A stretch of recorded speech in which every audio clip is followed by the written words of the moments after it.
That Pixar, they did it again. They made me cry. Well, I got teary-eyed. I got choked up talking about the movie to a friend of mine after I saw it as well. It's pretty amazing. I kind of worked through my emotions at this point, but they got me. But it didn't bother me this time because I really enjoyed the film. I was like, you earned that cry. I didn't feel manipulated, but I did feel guided, which we're going to talk about. I'm impressed with the subtlety of this movie. It seems like a children's book, but I think there's actually so much going on here. I actually am very, very impressed with this creative team. You know, I think these are rising stars at Pixar, unless this movie tanks, which it might. All right, I'm seeing some people, though, who are underwhelmed by Elio, who are like, these are not rising stars, Grace. They suck. Get them out of here. Because, you know, it's a smaller film than Pixar usually makes. It reminds me a bit of The Good Dinosaur. Now, before you freak out, you know, and by the way, The Good Dinosaur was Peter Sohn's first movie, and he went on to do Elemental, and now he's getting to do Incredibles 3. So talent starts somewhere. I actually appreciated The Good Dinosaur because I felt it was like a Western for small kids.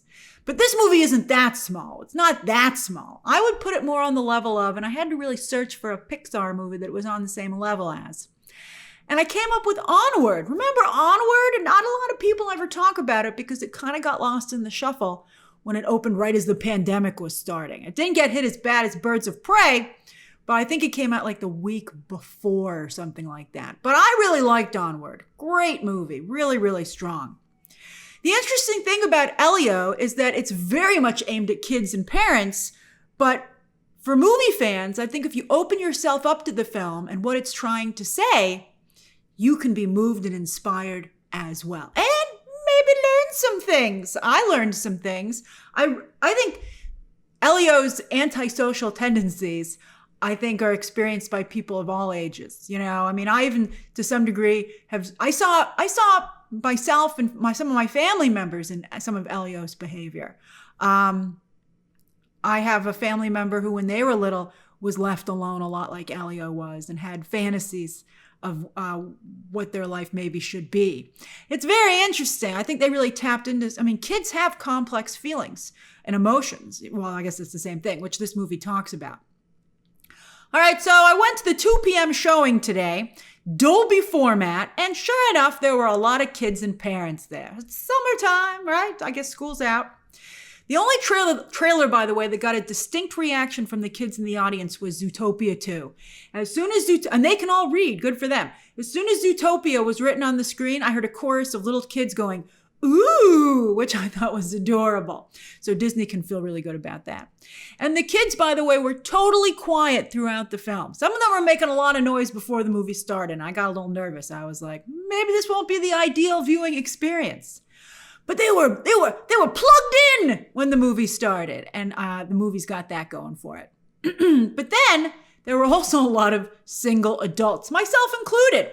Now, it was mostly men because men tend to be movie fans the most, you know, like cinephiles. But there are some ladies out there, right? Like myself, ladies, you know, other female, cinephiles, sound off in the comments down below. Do you go to the movies sometimes by yourself to check out the latest release? Because you know what's interesting to me? I think the combination of movie theater subscription services and premium theaters make more and more movie fans check out all the new movies when they come out to give them a whirl. And I think that's great because, you know, you might find yourself surprised, like I did with Elio. If I wasn't reviewing Elio, I never would have gone to see it because I was not intrigued by the trailers. But I'm so glad that I did. And maybe I can inspire some of you to try it out as well. If you have a movie theater subscription, I highly recommend that you check out Elio.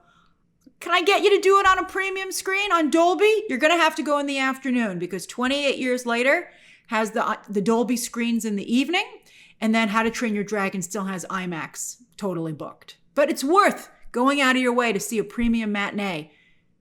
Give Elio a chance.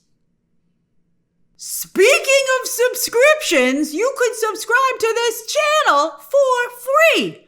All you gotta do is click that button down below. You just gotta click it, and then you'll know when all of my videos are going up. In fact, if you hit that little bell, which is for notifications, when I'm about to go live, you'll get a 30-minute heads up. Click it, go ahead, click the button.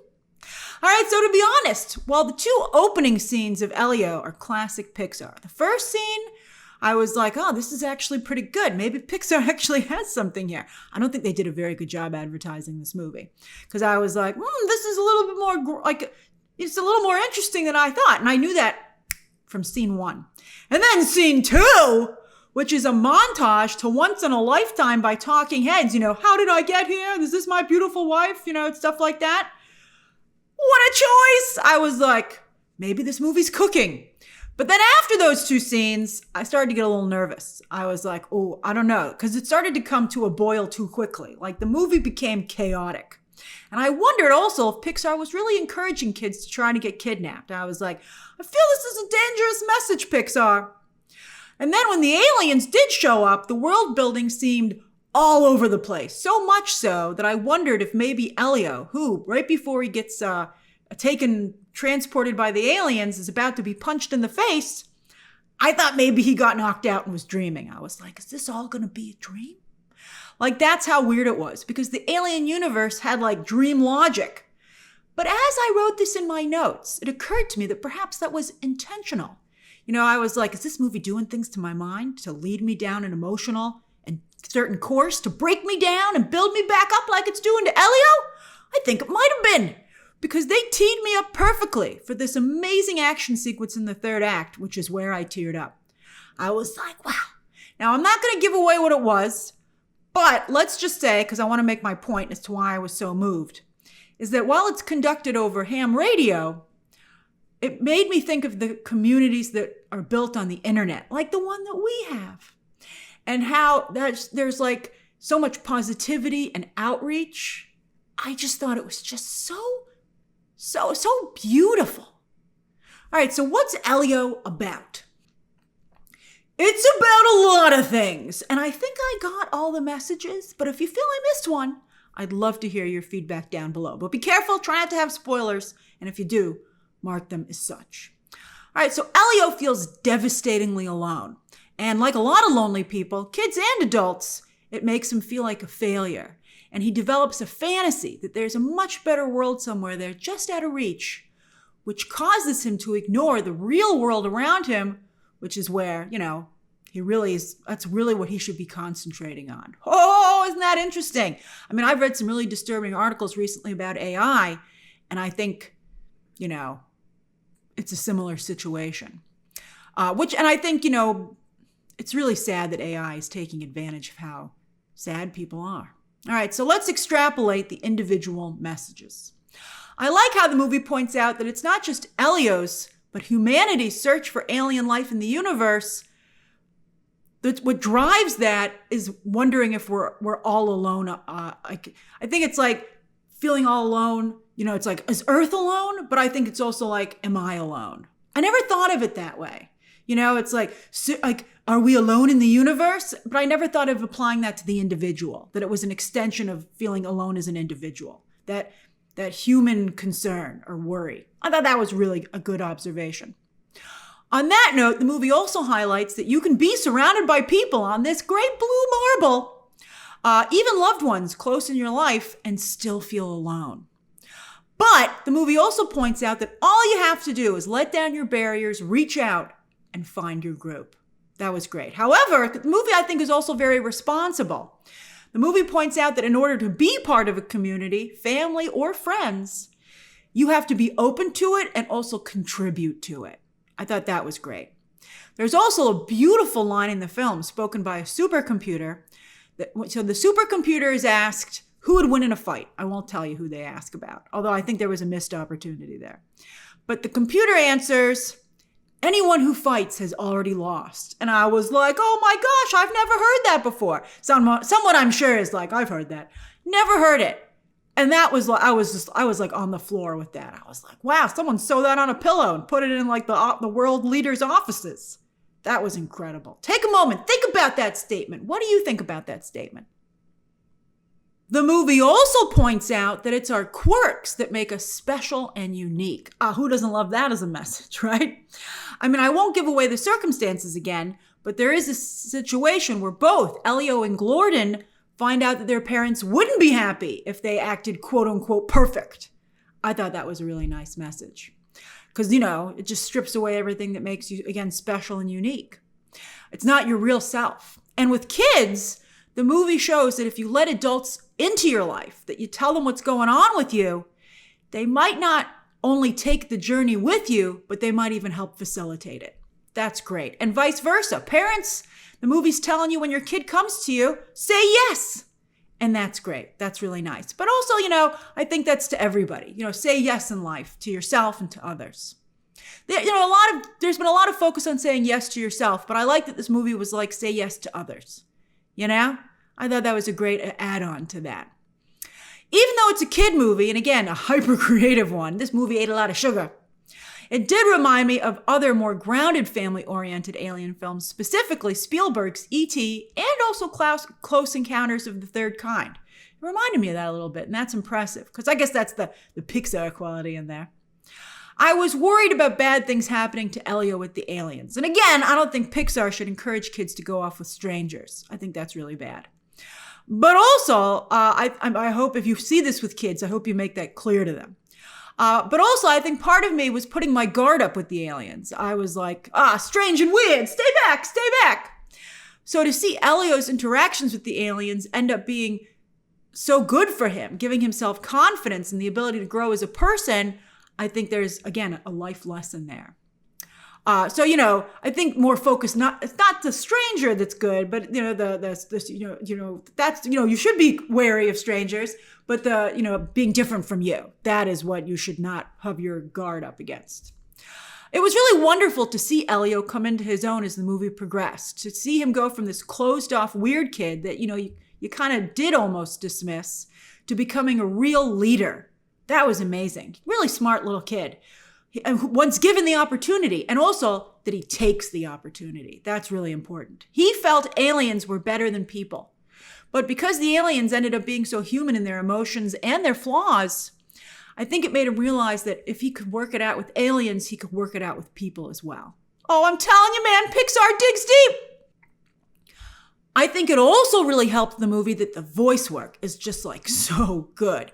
And especially with child actors, that's hard to do. And these are two extraordinary child actors. So you've got Jonas Kibrib as Elio, who does just an incredible job. He not only does a great job with the emotional, dramatic sequences, but he's really funny. They give him some great jokes to do, and he delivers them perfectly. I mean, they didn't just rely on sight gags that the adult animators could do.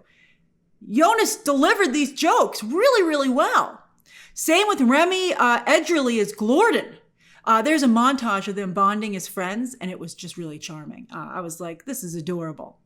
And I actually came to think Glordon wasn't so gross. I mean, again, another life lesson. The more time you spend with someone getting to actually know them, the less strange that they seem. That little slug, also a great kid. Zoe Saldana does a really nice job as Elio's aunt. I love the rise of Zoe Saldana. For so long, she hasn't been getting her due. She's taken care of him. She has to take care of him because, well, I guess Disney gave it to Pixar. It's contagious because they killed off, at the very beginning of the movie, you find this out immediately, Elio's parents are dead, which I guess is part of what is giving him this kid version of a nervous breakdown.